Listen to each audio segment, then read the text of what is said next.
Cleveland Clinic, Florida provides individualized treatment plans for excellent outcomes of health problems ranging from the most common to the most complex, even in cases considered untreatable by others. Cleveland Clinic, Florida. Every life deserves world-class care. It's the After the Show podcast, precious. We don't care, we're about to swear on the air. It's the After the Show, so tune in if you dare. KVJ, get risque every single day. It's uncensored. We can say what we want to say. Well, here we go. Back to it on Tuesday. Somebody sent an email and said, hey, I remember on The Office there was some episode about smashing stuff. How's the equipment today? Because I know that was kind of a theme. Office Space, the movie. Office Space, okay. Yeah, that's what it was. Yeah, Office Space, yeah. Cesar sent this in from Green Acres. And he said, yeah, they destroyed the printer from constant frustration of it not working. Maybe Friday was the day for the reenactment. Yeah, it was a frustrating day on Friday, and after the show, I had a meeting with Randy, our program director, and I said, let's just, and they had a lot of other issues that started to unfold over the weekend, and I said, I'd like for it to run 24 hours before we come back in here. I said, I'm kind of over it. It was 3 days that it affected of last week's show, and I said, let's get it fixed, because I don't like how I'm becoming. Like, I need to, I'm just not handling it that well anymore. So Today was good. Yeah, today was really good. So I think everything was okay. We did the show, and everything was fine there. And they have put in orders for some new equipment and some other things. And so hopefully it's all going to start getting fixed. And like the rest of the world, I'm hoping for brighter days ahead. Get back to getting in here and twerking and booty shaking. Yes. Ain't that right, Mama? I got to lose a little weight before I twerk. I disagree. I think the more weight, the better to twerk. I got a little bit more meat on my ass right now, so I can make it clap.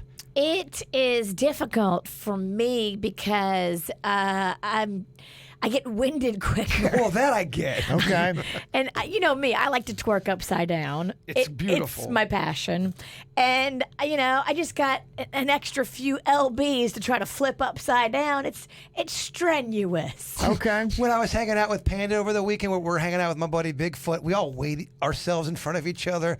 We all gained so much fucking weight. Oh, man. I think you all weighed more than you thought you would. And that's tough. I knew I was right around where I was. I was a pound heavier. I had just eaten 2 slices of Sicilian pizza, so I was pizza heavy. But yeah, it's not good, Kevin. Not good, huh? Well, you're not alone. There's a lot of people that are, Yes. coming out of it. We've been eating our feelings in my house. Oh, big time. Yeah. Might do it again today. It's about to rain. Oh, no. I don't know. I don't know. Come on, Margaret. It's going to be raining pizza. I don't know.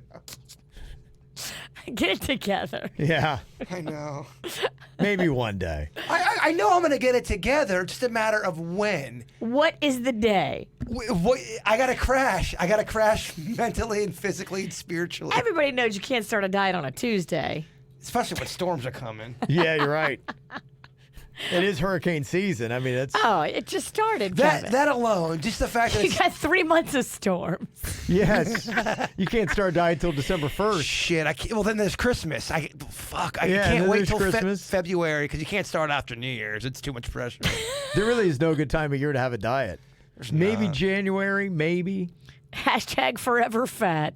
No, I'll get it back together. It's fun to talk about. Okay. Got a lot of emails we'll get to here today. Thank you for all the response on everything. Mail at kvjshow.com. Pete said, love the show normally. Hate the politics. This is not CNN or Fox News. Stop it. Had to turn you off for the first time ever. We need the comedy relief, not this crap. Rant over. Have a great day. Well, if you didn't hear today's show, and, my response to Pete on that is, first of all, I don't know that anything was political in any comments that we made. No. It was racial in the comments that we made. But There's a difference. yes, nothing political. And I got to tell you, honestly, there is a part of us, you have to have a soul when you do what we do. And I was upset that we couldn't do a show yesterday, and I felt like there was an obligation for us to be on yesterday. And unfortunately, that just didn't work out. Because I couldn't imagine the headspace I was in yesterday, and then if the equipment didn't work, I would have been looting our studio. So it was very unfortunate at the time of that, because I did want to be on. And, you know, there's a part of me, and even in some of the fun that we had today, it was still a little bit with a heavy heart. You have to be into something to do this job. And to me, the realizations I've had over the last 48 hours, if I came in here and didn't address it and didn't say what was on my mind and acted like it didn't happen and acted like it didn't impact me and didn't say a word, I would betray exactly the revelations I created to myself. I couldn't do it. And so I'm sorry, selfishly, I came in here. I felt like I would have been a fraud if I had come in here and just didn't even address any of it. It's not easy to talk about. And honestly, I think you all know, we like to keep things very light. There's a lot of very tough discussions we just don't handle because we realize that this isn't the forum for that. But like I said, the realizations I had in saying the platform that you have, if you just act like everything is just great with the world, Kev, and just go on there and do fart jokes for 5 or 6 hours or whatever we're on for, I couldn't live with myself. And so what I did, I selfishly had to do because it had to be said. The things I said today and the comments that I read, I felt were necessary. And I'm sorry, Pete, that you couldn't sit through it. And if you felt that it was political, because the last thing I wanted to do is get political. I don't want to do that. You know me, I want to stay away from the politics. There's no winning in it. It kind of just shows you how everything is political now. It's crazy. Yeah. There's certain topics we bring up, and I'm not just talking about the race issue. Other topics that get brought up on the show that you don't think it's political, or you're not going into it thinking it's political, and that someone says it is. If wanting everybody to have an equal path to walk in this country is political, then I'm sorry. I'm political because I believe everybody deserves that. And for that, I'm not sorry. And I think that you have to speak what's in your heart. And if you don't speak what's in your heart, then you're not doing this gig justice. You're not doing yourself justice. And if you're somebody who cares about humans, I don't care about politics. I think politics are stupid. This is not politics. This is human injustice. This is people talking about treating humans fairly. Please don't try to twist this into something political, because it's not. And I kind of had some guilt about all the times that maybe we should have said more. And if I came in today and didn't say anything, I wouldn't have been able to live with myself. So again, Pete, I'm sorry you felt that way. Sorry we lost you for an afternoon or a morning or whatever it might be, or maybe ever. I don't know. But this is not political. This is my new reality. And this is where I want to be. And I hope people hold me accountable to say, hey, Kev, I want to be a part of that. I've had conversations, but I haven't done anything with it. I want to understand more, and I want to be an active part of this. And I hope that there are people in our audience that want to be an active part of it too. And I hope that we can give you opportunities to be a part of the solution. I hope that we can find that way to do that. I'm going to start having the conversations, and I've already had the conversations over this weekend on how we can do that. We're going to try to find a way. So I apologize, Pete, because if you hated today, you're going to hate a lot more coming up. So I'm not done yet. Got an email here. This is a tough situation from Tracy. She said, I was just listening to your morning show. Kevin read a letter from a woman who spoke on her first encounter with racism. I am a mother of a 19-year-old female, half black, half white. Since her launch into adulthood, she is truly finding herself. She has never been very vocal on her views of discrimination, racism, police brutality, etc. Well, she's very vocal now. I raised her alone up until the age that she was 11. She wasn't raised to see color or to show hate. We lived in a mixed culture community, so she saw all walks of life. And to my point, she's now around peers who have experienced hate and discrimination. With this, I am noticing that she has completely forgotten that she is mixed. She's making hateful comments towards police, white people, etc. I'm not saying that her points are not valid, but she has never personally experienced a fraction of what some people have. She has expressed feelings that she thinks sometimes myself and my husband, a white man that legally adopted her, don't care about these issues. Just at a loss. Maybe you have some advice on how to approach her. Thank you for being a smile in the morning. I think this is tough for adults to try to process. I can't imagine being a teenager and being mixed and then trying to process the feelings you have. Anger is understandable. I think with a lot of things, people have to experience their feelings. They have to get through them. They have to let them out. They have to feel like they have a right to express themselves. And so I would, with a lot of things, Let people burn out the anger and everything else that she is feeling. But continue to have that influence and that input, just reminding her that be a part of the change. And fighting with everybody, and then I'm going to match hate with hate. Have her read some Martin Luther King Jr. stuff about even on that, about matching hate with hate and what he had to say. And say, there was a lot of progress that he made in the civil rights movements in the 60s. We need a second civil rights movement to be this active. There's a template that is down there. So if you want to enact change, this is a great way to do it.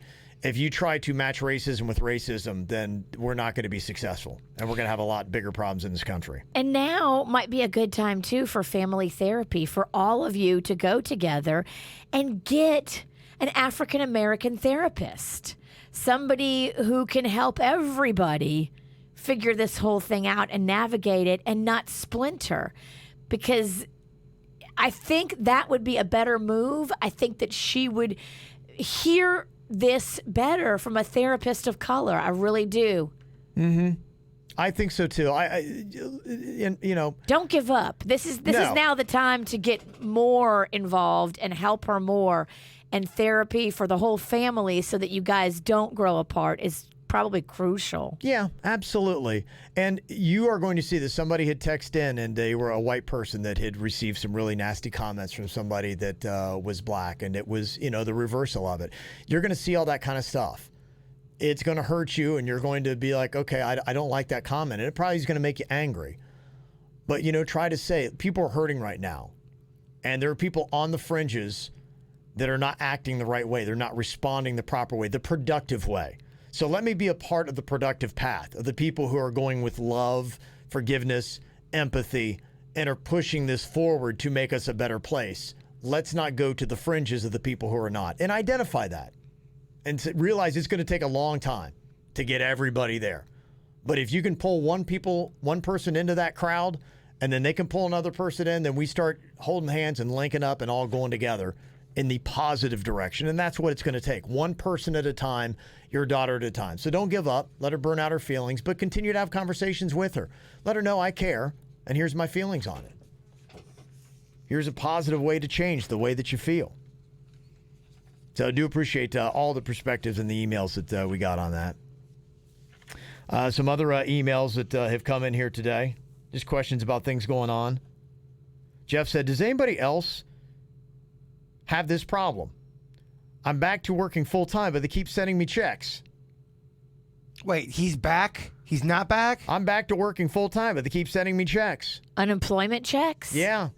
Be careful with that. I think it's one of those things where the bank gives you money accidentally. Like you go to your ATM and there's $3 million in there. I'd be careful spending all that money first. Make sure they're not going to fuck you after the fact and try to get that money back. I wonder, because that is continuing to happen. My daughter is so pleased. She keeps getting checks in her bank, and she's like, hey, they sent me another one. She's like, cool. Where am I going today? Well, if you're working full time and you're getting a check, they're going to be able to prove that. I just don't want you to get screwed over. Yeah, because what's going to happen is your employer at the end of the year is going to send all of your tax information to the IRS. And if they cross-check that with the unemployment checks that you received and you were double dipping, don't think they're not going to come looking for you. It might take them a little bit. Yeah, but this is good to know because, hey, if the government puts a check in my account, should I not do the right thing and spend it? They're saying that what you should do is if you get erroneous payments from the government, send it back. So if it's direct deposited into your account, what they recommend you do is cut them a check and mail it to them as soon as possible with a note of explanation. And maybe I'm off on this. I'm just going on personal experience. If something is too good to be true, usually it is. Yeah. You're getting money and you're working full time. It sounds too awesome. Now, what you had to do was for work. Uncle Sam to and sometimes you feel, and I get this attitude. I have it too. I feel like, the government's taking enough from me. It's about time they gave me a little something back. I get it. I understand. Yes. If you get away with it, I'd be like, yeah, rock on, my friend. I don't think you're going to get away with it. Because a lot of times what happens is like 2, 3, 4 years later, Yeah, they will yeah. audit you. Because Yeah. this happened to me. when there was some discrepancies by a tax form that was prepared by someone other than myself, and the IRS came sniffing around like, wait a minute, this looks fraudulent. Oh, yeah, turns out it was. Wow. Okay. Yeah, I don't want no one sniffing around nothing. They gonna catch up. I mean, if you got free double money, just assume they're gonna catch up. A text that just came in said, I believe you are supposed to go back to the unemployment site to tell them that you are baback to work. Otherwise, you are committing fraud. Yeah, it's too good to be true. You don't want to be committing fraud. Because then they're going to hit you with penalties and interest on it and fines for defrauding the government. You don't want any part of that. You don't want to be caught committing fraud. Yeah. If you're going to do this, work under the table. I get what you're thinking. It's a pandemic. Shit's crazy right now. Maybe it'll fly under the radar. And it might. You're going to get For screwed. a little while. You'll get screwed. But the long run, the long game. In my experience, Uncle Sam, he always fucking gets you. Yeah, they came after me, and literally it was like 4 or 5 years later, they look. Well, you don't want to spend all that money and then all of a sudden now you're double in the hole because you spent all that extra money. And you will be, because they'll be looking for their money plus penalties and interest and all that. Yeah.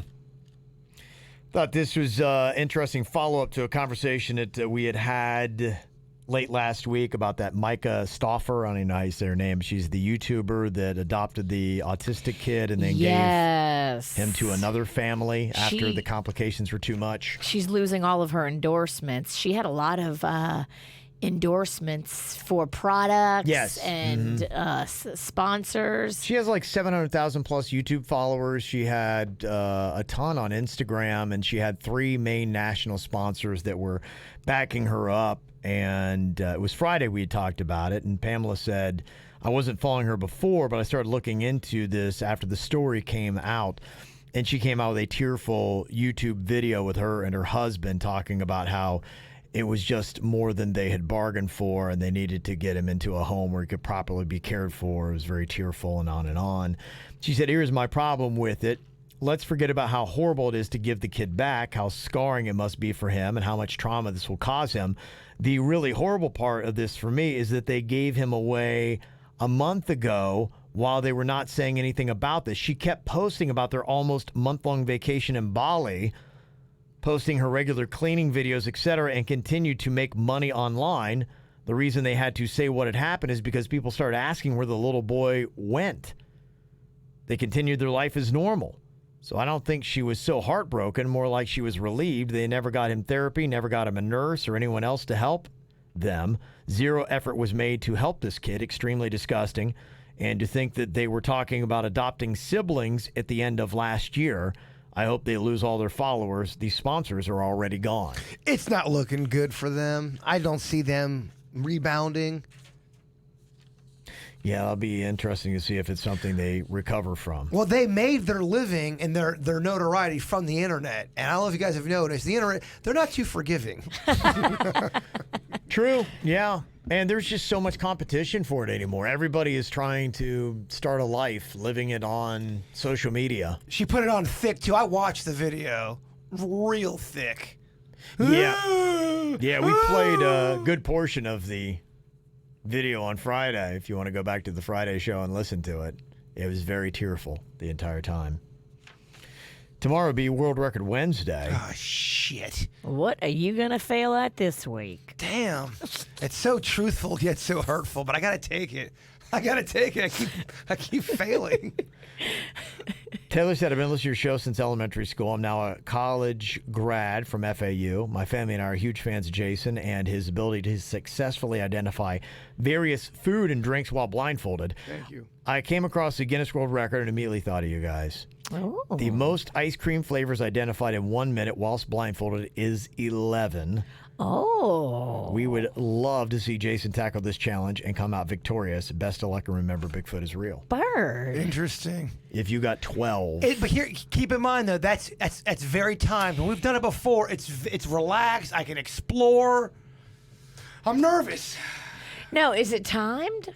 Yeah, a minute. 1 minute. And it's 11. They got 11. Yeah, so you got to go quick, and there's going to be no They did this on Top Chef this week where they blindfold you and have you taste all these ingredients. And it's fascinating how when you lose your vision, all you rely on is your taste buds to navigate you. It becomes real tricky. I'm going on record right now. I don't think I'm going to be very good at that because it's so quick. I need to explore. Yeah. You see what I'm saying? Let it dance on your palate. I do better, but I would love to try it. Okay. I mean, it's failure. It's ice cream. It is ice cream. I mean, you can't really say it's a bad day when you come to work and you're forced to try 12 ice You know what? creams. I'm supposed to really be on a diet. You said it was Pizza Tuesday. So Too what? stormy to start a diet. Ice cream Wednesday. Then I don't get going on Thursday. Fuck, I'm in a cycle, Kev. I need a. Yeah. You don't have to do You it on, need to cycle. You don't have to do it on the air, but I do need the Kevin Ralston Braveheart type speech. You do. You need a pep talk. Huh? I need it, man. Get this thing going. Yeah. It's tough. I start off the day so good, and then right around 5:30 The demons creep in. the food demons creep in, Yeah. and I hold off. I won't do anything, and then 7:30 I go ape shit and just eat a bunch of carbs and sweets and shit. I need you. Okay. Well, I'm here for you. All right. I'm always here. Just not at 5 p.m. At certain times. You don't want to see me. I'm here till I noon. have a window. I'm here till noon. Yeah, can you? Anytime I feel like I'm about to have an urge and eat something bad, can I call you? You're his sponsor. Yes. Yes. Oh Yeah. my gosh. Well, you say a lot of times like 10 o'clock or something like that. What if your sponsor sends you to voicemail? Yeah, you're likely It's- not going to get the Oh, sponsor. If I get voicemail, I'll be knee deep in fucking Strombolis. And it's his fault. Oh, it is? It's definitely Kevin's Oh, my fault. sponsor doesn't give a shit about me. Yeah. That means I got to eat. It's not my fault, it's his. I just love food so much. Well, I think we know. Do you believe in this pizza hack? Domino's in Australia shared this for reheating pizza in the microwave so it doesn't become soggy. They say to put a glass of water next to your piece of pizza in the microwave, then heat it up for 30 to 45 seconds, and you'll get it. That is definitely a good technique. I don't want to speak for you, Virginia, because I know you are the cook. I don't put pizza in the microwave. I just don't. Well, this weekend I had pizza, and it was not at my place. And the person put it on. They cooked it too long on the bar. They put it on the barbecue, kind of like that. Okay. And normally, I would think that's a good idea. Left it on way too long, and the crust was figgity fucked. It was awful.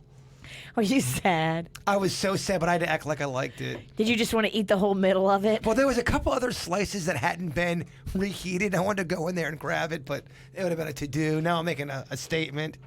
I basically say, I don't want your pizza. Who cooked the pizza? I'm not getting into that. You're always trying to make me Yeah. make people feel bad. Oh, no. Yep. I'm just an investigative journalist. His name was Ron. We'll just go with that. What are you doing hanging out with some random named Ron? Exactly. I'm making shit up. Even if I tell you the real name, you're going to ask me. If I make something up, who's Ron? I'm just trying to figure out the truth with you. Good luck. Keep on sniffing. Somebody in the chat room said the best way to reheat pizza is a cast iron pan covered. I've heard that before as Oh. well. You just got to, you can't do it too long. Pan. Yes, I like it. My recommendation, because I've been burned, pun intended, so many times, do not leave your cooking station for anything. Even to go piss. You stay there and you watch it cook. Piss yourself next to the stove. Piss your pants, eat your pizza, then wipe. Then wipe? Maybe not in that order. Did you poo yourself too? Well, I was talking for you. You have to wipe your, I do. your front. Thank you for noticing. Are you watching me? Somebody else said oven case closed. That's Chris. Oven, you can walk away. Here's the great thing about the oven. You can set a timer on the stove and you can walk away Yeah. and live your life. Totally disagree with that. Do not walk away. Do not walk away. Keep it warm, and then you constantly have to touch your pizza. Open it, let it sit for a minute and a half. Touch your pizza. I can't sit still that long. Then you don't fucking want it. You don't have pizza pride. I don't. You don't. I don't love it like you. I've said that. You do. You have to stay at your station, Kevin. And every oven, every slice of pizza is different. You need to watch your pizza. Okay. All right. Thank you for that advice. Jamie said air fryer to Yes. reheat pizza. That's a great idea. A lot of people getting these air fryers. I know. Yeah, we got one in my house. And, oh, man, I tell you what's rocking in it. Spinach. Fantastic. We're talking Crisp pizza. spinach. And my man comes here with some bullshit like spinach. We have like some balsamic seasoning we put on it. Kevin, you should bring that in so we can all try it. It's amazing. I was like, whoa, I was blown away. It's almost like potato chips. You're just as bad as Ryan Beckett. He's like, you're not going to believe this fucking kale I'm frying up. It's great. I ate that kale. This is bullshit, Beckett. Just like Kevin's broccoli or spinach, whatever the shit it is. Why are you so mad? Why are you so mad at greenery? It really is. It's for your own good. It's healthy. Just don't act like it's awesome, is all I'm saying. Okay. Spinach, people. Spinach? Yeah, spinach. I would so eat air fryer spinach. Delicious. That sounds, but I love spinach. It's fantastic. I love it sautéed. I love it raw with some dressing. I feel like I if love you- it with some gorgonzola cheese crumbled on it. Yeah. If you had sauteed spinach, Oh, I love it in a quiche. Yeah. I will fuck up a quiche. just what we want, your spinach egg farts in the studio. No. Hot. No quiche for you. I could eat a whole entire quiche by myself and not share. Okay, you want to try, let's air fry some cheesecake. Let's do something cool.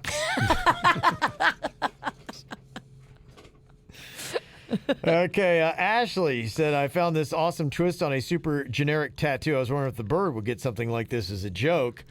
It says, what kind of Olive Garden cult is this and where can I join? It is a soup, breadsticks, salad, kind of in a figure 8 with the words written out. That is poetry. Tattoo. Gosh, I do love them breadsticks. Here's the thing, though. You got to get them and eat them at Olive Garden. Don't get to-go sticks. Not even in Okay. an You air gotta- fryer? Well, that's an interesting point, Fat Kevin.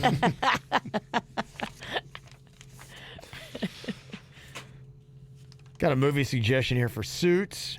It's Airheads. The Adam Sandler movie. He's not going to like that movie. Yeah, I don't know about that either. Why do they want Suits to watch it? Because we're doing that whole thing, Suits watch old classic movies. Gotcha. There's so many more Suits needs to watch before Airheads. And what about Wayne's World? That one I totally agree Yeah. with. And that's not so old. That's what, 20 years old? I think around 2000 it came out. 93. 1992, Wayne's World Wayne's came World. out. Yeah, I'm thinking about Austin Powers. Sorry. Wayne's World, I think I saw 4 or 5 Yeah, you're right. times in the theater.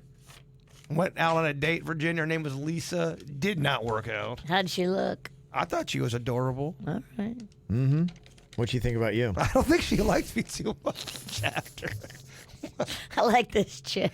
That's the girl that I had the love journal with. After each period, we'd meet up and it would hand off this love journal, and you write a little passage, and then you give it back to her. Then she writes a passage. Her entries were all blank. Well, this love journal was only a week long. It's a one-sided journal. It was a week long.